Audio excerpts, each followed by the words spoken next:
নমস্কাৰ আপোনালোক সকলোকে পুনৰবাৰ স্বাগতম নসমাই মছজিদ বন্ধুসকল বলগতে চামক আজি 9টা গুৰুত্বপূৰ্ণ খবৰ। প্ৰথমটো খবৰ, ৰাজ্যৰ মূল ইস্যুসমূহৰ পৰা আঁতৰি হঠাৎ কিয় ৰাজ্যত আৰম্ভ হ'ল মিয়া ৰাজনীতি। খিলঞ্জীয়াৰ ভূমি অধিকাৰ, 6 জনগোষ্ঠীৰ জনজাতিকৰণ, স্মাৰ্ট মিটাৰ, মুখ্যমন্ত্ৰী হিমন্ত বিশ্ব শৰ্মাৰ পত্নীৰ সম্পত্তি আদি বিষয় তল পৰিল। আৰু 2026 নিৰ্বাচন জিকিবলৈ মুখ্যমন্ত্ৰী হিমন্ত বিশ্ব শৰ্মাই আৰম্ভ কৰিছে নেকি মিয়া ৰাজনীতি। হিমন্ত বিশ্ব শৰ্মাৰ এজেণ্ডাত কাম কৰিছে নেকি একাংশ লোকে, এই প্ৰশ্ন উত্থাপন কৰিছে ৰাজ্যৰ বিৰোধী ৰাজনৈতিক দলসমূহৰ নেতাই। ৰাজ্যৰ মূল ইস্যুসমূহৰ পৰা পৰিত্ৰাণ পাবলৈ মুখ্যমন্ত্ৰী হিমন্ত বিশ্ব শৰ্মাই আৰম্ভ কৰিছে নেকি মিয়া ৰাজনীতি। ৰাজ্যৰ মূল ইস্যুসমূহৰ পৰা আঁতৰি হঠাৎ কিয় ৰাজ্যত আৰম্ভ হ'ল মিয়া ৰাজনীতি। গুৱাহাটীৰ কৃত্ৰিম বানপানীৰ সমস্যা, খিলঞ্জীয়াৰ ভূমিৰ অধিকাৰ, স্মাৰ্ট মিটাৰ, মুখ্যমন্ত্ৰী হিমন্ত বিশ্ব শৰ্মাৰ পত্নীৰ সম্পত্তি আদি বিষয় তল পৰিল। মিয়া ৰাজনীতিৰ মাজত হেৰাই গ'ল নেকি 6 জনগোষ্ঠীৰ জনজাতিকৰণৰ প্ৰসংগ। খিলঞ্জীয়াৰ ভূমিৰ অধিকাৰক লৈ উজনি অসমত প্ৰতিবাদ আৰম্ভ হৈছিলহে মাত্ৰ, কিন্তু হঠাৎ উজনি অসমত আৰম্ভ হ'ল মিয়া খেদা আন্দোলন। মুখ্যমন্ত্ৰী হিমন্ত বিশ্ব শৰ্মাই নিজৰ আঙুলিৰ মূৰত নোচোৱাইছে নেকি একাংশ লোকক, একাংশ সংগঠনক। মুখ্যমন্ত্ৰী হিমন্ত বিশ্ব শৰ্মাই পতা জালত ভৰি দিলে নেকি ৰাজ্যৰ একাংশ দল সংগঠনে। এই সন্দৰ্ভত বিধায়ক অখিল গগৈয়ে কৈছে যে 2026 নিৰ্বাচন জিকিবলৈ সংঘৰ্ষময় অসম বিচাৰিছে বিজেপিয়ে। অখিল গগৈৰ মতে অসমত 2002 চনৰ গুজৰাটৰ পৰিৱেশ আনিবৰ বাবে সকলো চেষ্টা কৰিছে। এই সন্দৰ্ভত অখিল গগৈৰ প্ৰতিক্ৰিয়া, বিজেপিৰ এজেণ্ডাত একাংশই কাম কৰিছে, আমি সকলোবোৰ দেখি আছোঁ। কৃষক মুক্তি সংগ্ৰাম সমিতিৰ সাধাৰণ সম্পাদক বিদ্যুৎ শইকীয়াৰো বিস্ফোৰক অভিযোগ। বিদ্যুৎ শইকীয়াৰ মতে ৰাজ্যৰ মূল ইস্যুসমূহ তল পেলাবলৈ হিমন্ত চৰকাৰে ষড়যন্ত্ৰ ৰচিছে। স্মাৰ্ট মিটাৰ, ভূমিৰ অধিকাৰৰ বাবে ৰাইজে প্ৰতিবাদ কৰি থকাৰ মাজতে চৰকাৰে আৰম্ভ কৰিছে মিয়া ৰাজনীতি। মিয়া ৰাজনীতিৰ মাজতে প্ৰদেশ কংগ্ৰেছৰ সভাপতি ভূপেন বৰাৰ বিস্ফোৰক মন্তব্য। ভূপেন বৰাই মন্তব্য কৰি কয় যে মুখ্যমন্ত্ৰী হিমন্ত বিশ্ব শৰ্মাক এতিয়া আজমলক লাগে। আজমলবিহীন অসমে মুখ্যমন্ত্ৰীক বিপদত পেলাইছে। 6 জনগোষ্ঠী আৰু শিক্ষকৰ আন্দোলনক আঁতৰাই থ'ব বিচাৰিছে মুখ্যমন্ত্ৰীয়ে, এই বিস্ফোৰক অভিযোগ ভূপেন বৰাৰ। আৰু লগতে সাংসদ গৌৰৱ গগৈৰ মতে ডাঙৰ আজমলক কংগ্ৰেছে শেষ কৰিলে। মুখ্যমন্ত্ৰী হিমন্ত বিশ্ব শৰ্মাই এতিয়া সৰু আজমলক বিচাৰি আছে। সাংসদ ৰকিবুল হুছেইনৰ মতে কোন মানুহ কেনেকৈ ক'ত থাকিব মুখ্যমন্ত্ৰী এচুপি দি দিয়ক। মিয়া ৰাজনীতিত এতিয়া হেৰাই গৈছে স্মাৰ্ট মিটাৰৰ প্ৰসংগ। এইসমূহ বিস্ফোৰক মন্তব্য কৰিছে ৰাজ্যৰ বিৰোধী ৰাজনৈতিক দলৰ নেতাসকলে। পৰৱৰ্তী খবৰ, যিকোনো মুহূৰ্তত গ্ৰেপ্তাৰ হ'ব পাৰে বীৰ লাচিত সেনাৰ নেতা শৃংখল চলিহা আৰু জাতীয় সংগ্ৰামী সেনাৰ নেতা চিতু বৰুৱা। এই দুয়োগৰাকী নেতাৰ বিৰুদ্ধে গোচৰ ৰুজু কৰিছে সৌদ অসম সংখ্যালঘু সংগ্ৰাম পৰিষদে। শৃংখল চলিহাৰ বিৰুদ্ধে এইবাৰ সংখ্যালঘু সংগঠনৰ গোচৰ, আৰু লগতে জাতীয় সংগ্ৰামী সেনাৰ নেতা চিতু বৰুৱাৰ বিৰুদ্ধেও ৰুজু কৰা হৈছে গোচৰ। শৃংখল চলিহা আৰু চিতুৱে সাম্প্ৰদায়িক বিষবাস্প বিয়পাৰ অভিযোগ। বীৰ লাচিত সেনাৰ নেতা শৃংখল চলিহাক সকিয়নি সৌদ অসম সংখ্যালঘু সংগ্ৰাম পৰিষদৰ। অসম সংখ্যালঘু সংগ্ৰাম পৰিষদে এই সন্দৰ্ভত দাখিল কৰিছে এজাহাৰ।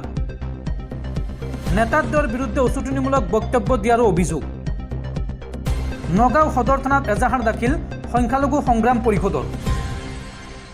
ধিং কাণ্ডক লৈ মুছলমানসকলেও সমানে প্ৰতিবাদ কৰিছোঁ, এই মন্তব্য সংগঠনটোৰ। আৰু নিৰীহ খাটি খোৱা লোকক খেদি পঠোৱা কাণ্ড আমি কেতিয়াও মানি নলওঁ, এই মন্তব্য কৰিছে সংখ্যালঘু সংগঠনটোৱে। পৰৱৰ্তী খবৰ, বৰ্তমানৰ মহাকাশত আবদ্ধ হৈ আছে মহাকাশচাৰী সুনিতা উইলিয়ামছ আৰু বেৰী উইলমৰ। কেতিয়া তেওঁলোকে উভতি আহিব পৃথিৱীলৈ, এই সন্দৰ্ভত সংবাদমেলযোগে সদৰি কৰিলে আমেৰিকাৰ মহাকাশ গৱেষণা সংস্থা নাছাই।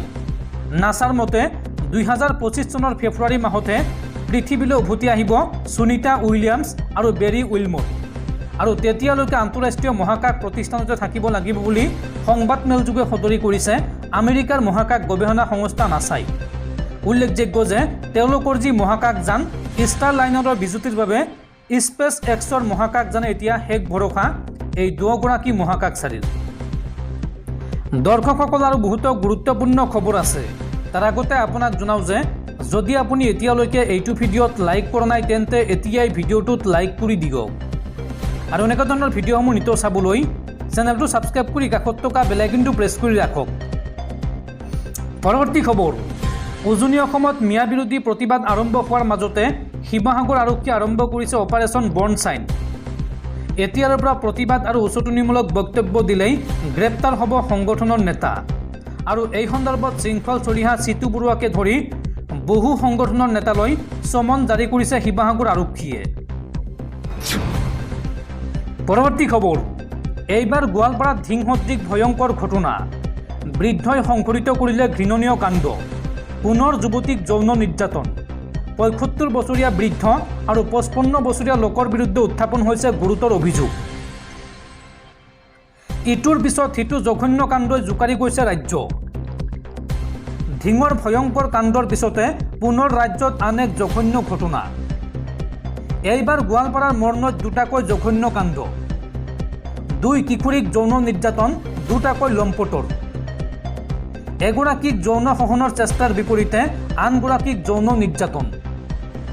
৭৫ বছৰীয়া সুশীল নাথ আৰু ৫৫ বছৰীয়া চিত্ৰ ৰায়ৰ বিৰুদ্ধে গুৰুতৰ অভিযোগ আৰু অভিযুক্তক ফাঁচীৰ দাবী অঞ্চলবাসী ৰাইজ আৰু পৰিয়ালৰ। এই ঘটনাৰ পিছতে লম্পট সুশীল নাথক গ্ৰেপ্তাৰ কৰিছে আৰক্ষীয়ে আৰু এই পৰ্যন্ত গ্ৰেপ্তাৰ কৰিবলৈ সক্ষম হোৱা নাই আনটো লম্পট চিত্ৰ ৰায়ক। পৰৱৰ্তী খবৰ, উজনি অসমৰ লগতে এইবাৰ নলবাৰীতো প্ৰৱেশ নিষিদ্ধ মিয়াৰ। নলবাৰীতো মিয়াৰ বিৰুদ্ধে অভিযান চলিব বুলি ঘোষণা বিশ্ব হিন্দু পৰিষদ আৰু বজৰং দলৰ।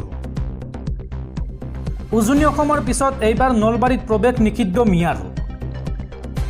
নলবাৰীতো মিয়াৰ বিৰুদ্ধে চলিব অভিযান। বিশ্ব হিন্দু পৰিষদ আৰু বজৰং দলে চলাব জোৰদাৰ অভিযান। বিধায়ক আব্দুল ৰছিদ মণ্ডলকো সকিয়নি বিশ্ব হিন্দু পৰিষদ আৰু বজৰং দলৰ। আৰু লগতে পৰিচয় পত্ৰ নোহোৱাকৈ কাম কৰিবলৈ সুবিধা দিয়া শ্ৰমিকৰ মালিকৰ বিৰুদ্ধেও লোৱা হ'ব ব্যৱস্থা। এই হুংকাৰ দিছে বিশ্ব হিন্দু পৰিষদ আৰু বজৰং দলে।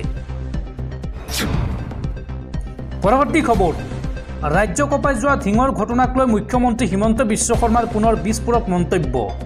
মুখ্যমন্ত্ৰীগৰাকীয়ে মন্তব্য কৰি কয় যে ধিঙৰ ঘটনা অসমীয়াক খেদাৰ ষড়যন্ত্ৰ। অসমীয়া একেলগ নহ'লে দুৰ্বল হৈ যাব। এতিয়া অসমীয়া জাতি একত্ৰিত হৈ থাকিব লাগিব।